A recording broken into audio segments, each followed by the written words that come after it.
আসসালামু আলাইকুম, স্বাগতম নিউজ দর্পণ সংবাদে। আমি মোহাম্মদ জাকারিয়া আজকের সব আন্তর্জাতিক খবর নিয়ে হাজির হয়েছি। শুরুতেই জানিয়ে দিব সংবাদ শিরোনাম, তারপর বিস্তারিত। জাপান সাগরে ২ ব্যালিস্টিক ক্ষেপণাস্ত্র নিক্ষেপ উত্তর কোরিয়ার। এই আগ্রাসনে বিশ্ব নীরব থাকতে পারে না। ১২০ বছরে ৩৬ দেশের সরকার পরিবর্তনে যুক্তরাষ্ট্রের হস্তক্ষেপ। ইরান বিক্ষোভে ইসরায়েলি গোয়েন্দাদের সম্পৃক্ততার ইঙ্গিত দিলেন সাবেক সিআইএ প্রধান পম্পেও।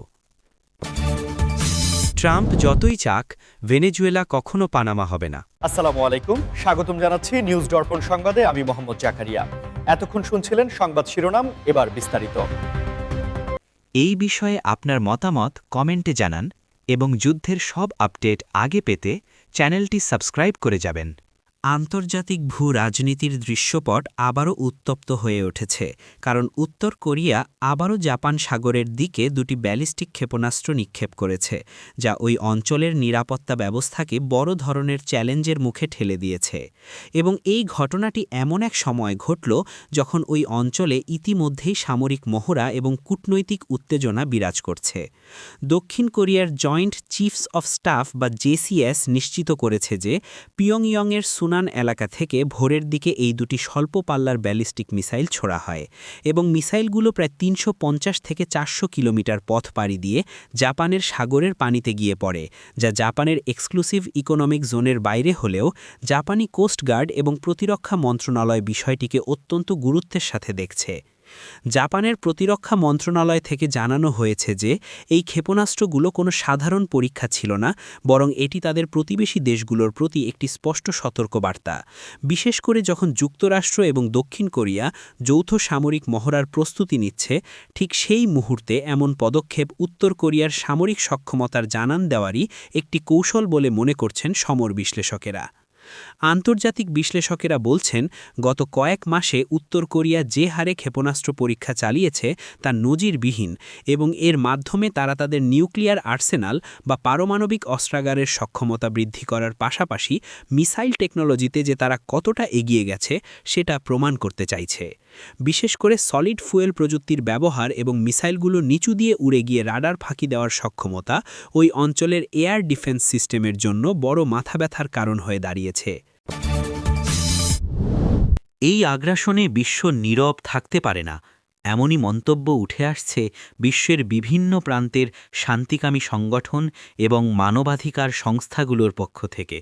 কারণ সাম্প্রতিক সময়ে আমরা দেখেছি যে বিভিন্ন দেশে সামরিক আগ্রাসন এবং শক্তি প্রয়োগের মাধ্যমে সাধারণ মানুষের জীবনযাত্রাকে বিপর্যস্ত করে তোলা হচ্ছে।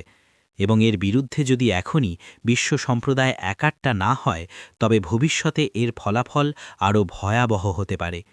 যখন কোনো একটি রাষ্ট্র আন্তর্জাতিক আইন অমান্য করে এবং প্রতিবেশী রাষ্ট্র বা নির্দিষ্ট কোনো অঞ্চলের স্থিতিশীলতা নষ্ট করার চেষ্টা করে, তখন বিশ্ব নেতাদের নীরবতা পরোক্ষভাবে সেই আগ্রাসনকেই উস্কানি দেয় বলে মনে করছেন আন্তর্জাতিক সম্পর্ক বিশ্লেষকরা।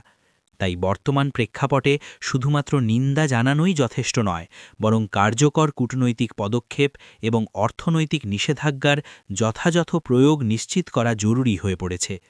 ইতিহাস আমাদের বারবার দেখিয়েছে যে আগ্রাসনের শুরুতে যদি তা প্রতিহত করা না হয় বা বিশ্ব বিবেক যদি চুপ থাকে, তবে আগ্রাসী শক্তি আরও বেপরোয়া হয়ে ওঠে।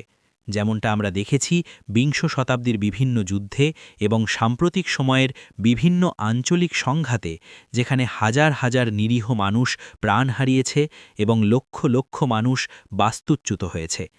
জাতিসংঘের মতো আন্তর্জাতিক সংস্থাগুলোর ভূমিকা এখানে অত্যন্ত গুরুত্বপূর্ণ, কিন্তু অনেক ক্ষেত্রেই দেখা যায় ভেটো ক্ষমতার অপব্যবহার বা বৃহৎ শক্তিগুলোর নিজস্ব স্বার্থের কারণে কার্যকর কোনো ব্যবস্থা নেওয়া সম্ভব হয় না, যার ফলে আগ্রাসনকারীরা এক ধরনের দায়মুক্তি বা ইম্পিউনিটি পেয়ে যায় এবং তারা তাদের সামরিক কর্মকাণ্ড চালিয়ে যেতে আরও উৎসাহিত হয়। ভেনেজুয়েলার রাজনৈতিক প্রেক্ষাপট এবং আমেরিকার ভূমিকা নিয়ে গবেষণা করতে গিয়ে ইতিহাসের পাতা উল্টালে এক চমকপ্রদ তথ্য বেরিয়ে আসে, যেখানে দেখা যায় গত ১২০ বছরে যুক্তরাষ্ট্র বিশ্বের অন্তত ৩৬টি দেশের সরকার পরিবর্তনে প্রত্যক্ষ বা পরোক্ষভাবে হস্তক্ষেপ করেছে, যা আন্তর্জাতিক রাজনীতির ইতিহাসে একটি অত্যন্ত গুরুত্বপূর্ণ এবং বিতর্কের বিষয় হিসাবে বিবেচিত হয়ে আসছে। হার্ভার্ড বিশ্ববিদ্যালয়ের গবেষক এবং বিভিন্ন ঐতিহাসিক দলিলাদি বিশ্লেষণ করে দেখা গেছে যে ১৮৯৮ সাল থেকে শুরু করে বর্তমান সময় পর্যন্ত ল্যাটিন আমেরিকা, এশিয়া, আফ্রিকা এবং মধ্যপ্রাচ্যের বিভিন্ন দেশে যখনই মার্কিন স্বার্থের পরিপন্থী কোনো সরকার ক্ষমতায় এসেছে বা তাদের নীতিমালার সাথে সাংঘর্ষিক কোনো পরিস্থিতি তৈরি হয়েছে, তখনই ওয়াশিংটন বিভিন্ন কৌশলে সেখানে সরকার পরিবর্তনের চেষ্টা চালিয়েছে। এই হস্তক্ষেপের ধরনগুলো সবসময় এক ছিল না। কখনো সরাসরি সামরিক আগ্রাসন বা ইনভেশন চালানো হয়েছে, যেমনটা আমরা দেখেছি পানামা বা গ্রেনাডার ক্ষেত্রে, আবার কখনো সিআইএ বা অন্যান্য গোয়েন্দা সংস্থার মাধ্যমে কু বা অভ্যুত্থান ঘটানো হয়েছে, যেমনটা ১৯৫৩ সালে ইরানের মোসাদ্দেক সরকারের ক্ষেত্রে বা চিলির আলেন্দে সরকারের পতনের সময় ঘটেছিল। এছাড়া আধুনিক সময়ে এসে এই হস্তক্ষেপের ধরন আরও পাল্টেছে, যেখানে সরাসরি সেনাবাহিনীর বদলে অর্থনৈতিক নিষেধাজ্ঞা, বিরোধী দলকে বিপুল অর্থ সহায়তা এবং মিডিয়া ম্যানিপুলেশনের মাধ্যমে একটি দেশের অভ্যন্তরে অস্থিরতা তৈরি করে সরকারকে বেকায়দায় ফেলার কৌশল নেওয়া হচ্ছে। বিশ্লেষকরা বলছেন, এই ৩৬টি দেশের তালিকায় যেমন ছোট দ্বীপরাষ্ট্র রয়েছে, তেমনি রয়েছে অনেক বড় অর্থনীতির দেশও, এবং সব ক্ষেত্রেই যে আমেরিকা সফল হয়েছে তা নয়, কিন্তু তাদের এই চেষ্টার ফলে ওই দেশগুলোর রাজনৈতিক কাঠামো এবং সামাজিক স্থিতিশীলতা দীর্ঘমেয়াদের জন্য ক্ষতিগ্রস্ত হয়েছে। এই বিষয়টিকে অনেকে আমেরিকান এক্সেপশনালিজম বা আমেরিকার মোড়লিপনা হিসাবে দেখেন, আবার অনেকে মনে করেন স্নায়ুযুদ্ধ বা কোল্ড ওয়ারের সময় কমিউনিজম বা সমাজতন্ত্রের বিস্তার রোধ করতে এই পদক্ষেপগুলো নেওয়া আমেরিকার জন্য জরুরি ছিল।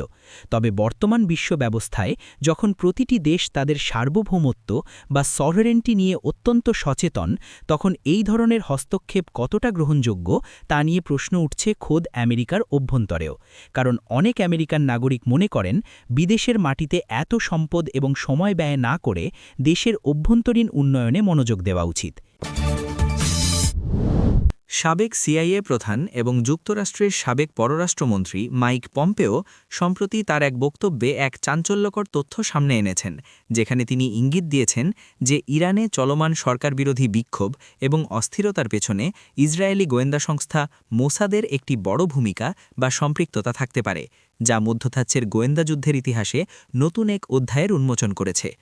পম্পেও তার আত্মজীবনী এবং বিভিন্ন সাক্ষাৎকারে উল্লেখ করেছেন যে ইরান এবং ইসরায়েলের মধ্যে যে ছায়াযুদ্ধ বা শ্যাডো ওয়ার চলছে, তা কেবল সামরিক হামলা বা সাইবার অ্যাটাকের মধ্যেই সীমাবদ্ধ নয়, বরং ইরানের অভ্যন্তরে জনমত গঠন এবং সরকারবিরোধী সেন্টিমেন্ট উস্কে দেওয়ার ক্ষেত্রেও বাইরের গোয়েন্দা সংস্থাগুলো কাজ করছে। তিনি দাবি করেছেন যে তার দায়িত্ব পালনকালে তিনি দেখেছেন কিভাবে ইসরায়েলি গোয়েন্দারা অত্যন্ত দক্ষভাবে ইরানের হাই সিকিউরিটি জোনগুলোতে প্রবেশ করতে সক্ষম হয়েছে এবং সেখান থেকে গুরুত্বপূর্ণ পারমাণবিক নথিপত্র চুরির পাশাপাশি ইরানের রাস্তায় সাধারণ মানুষের বিক্ষোভেও প্রভাব বিস্তার করার ক্ষমতা রাখে। যদিও ইরান সরকার দীর্ঘদিন ধরেই অভিযোগ করে আসছে যে তাদের দেশের বিক্ষোভগুলো স্বতঃস্ফূর্ত নয়, বরং এগুলো আমেরিকা এবং ইসরায়েলের সৃষ্টি, কিন্তু পশ্চিমা বিশ্বের কোনো উচ্চপদস্থ সাবেক কর্মকর্তার মুখ থেকে এমন ইঙ্গিত আসায় বিষয়টির গুরুত্ব বহুগুণ বেড়ে গেছে। আন্তর্জাতিক নিরাপত্তা বিশ্লেষকরা বলছেন, ইরানে হিজাব বিরোধী আন্দোলন বা অর্থনৈতিক সংকটের কারণে যে বিক্ষোভগুলো হয়, সেগুলোর মূল কারণ অবশ্যই অভ্যন্তরীণ অসন্তোষ, কিন্তু সেই অসন্তোষকে কাজে লাগিয়ে সেখানে রাজনৈতিক ফায়দা লোটার চেষ্টা বিদেশি গোয়েন্দা সংস্থাগুলো করতেই পারে, যা ভূরাজনীতির একটি স্বাভাবিক প্রক্রিয়া।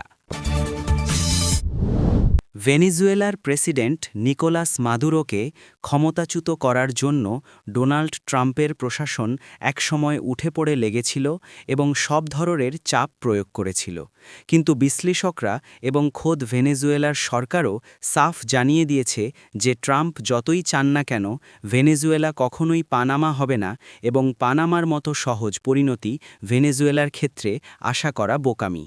ইতিহাসের দিকে তাকালে আমরা দেখি ১৯৮৯ সালে পানামায় অপারেশন জাস্ট কজের মাধ্যমে আমেরিকা খুব সহজেই সামরিক অভিযান চালিয়ে সেখানকার এক নায়ক ম্যানুয়েল নোরিয়েগাকে ক্ষমতাচ্যুত করে এবং তাকে গ্রেফতার করে নিয়ে যায়, যা ছিল আমেরিকার জন্য একটি দ্রুত এবং সফল সামরিক অভিযান। কিন্তু ভেনেজুয়েলার প্রেক্ষাপট সম্পূর্ণ ভিন্ন, কারণ ভেনেজুয়েলার সামরিক বাহিনী পানামার মতো দুর্বল বা অসংগঠিত নয় এবং মাদুরোর প্রতি সেনাবাহিনীর উচ্চপদস্থ কর্মকর্তাদের আনুগত্য এখনও অটুট রয়েছে, যা তাকে ক্ষমতায় টিকে থাকতে বড় সহায়তা করেছে।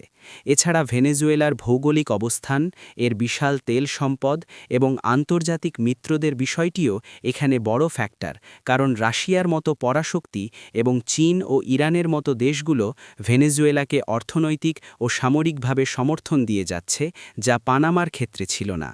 ট্রাম্প প্রশাসনের সময় ভেনেজুয়েলার ওপর কঠোর অর্থনৈতিক নিষেধাজ্ঞা বা স্যাংশন আরোপ করা হয়েছিল, যাতে দেশটির অর্থনীতি ভেঙে পড়ে এবং মানুষ রাস্তায় নেমে আসে। কিন্তু মাদুরো সরকার সেই চাপ সামলে নিতে সক্ষম হয়েছে এবং নিজেদের বলিভারিয়ান বিপ্লবের আদর্শে অটল থেকেছে। আন্তর্জাতিক বিশ্লেষকরা বলছেন, পানামা ছিল পুরোপুরি আমেরিকার প্রভাবলয়ে থাকা একটি ছোট দেশ, কিন্তু ভেনেজুয়েলা লাতিন আমেরিকার এমন একটি শক্তি যারা আমেরিকার আধিপত্যকে সরাসরি চ্যালেঞ্জ জানাতে পারে, এবং তাদের হাতে এমন সব অস্ত্র ও প্রযুক্তি রয়েছে যা কোনো বিদেশি আগ্রাসনকে দীর্ঘস্থায়ী যুদ্ধে রূপ দিতে পারে।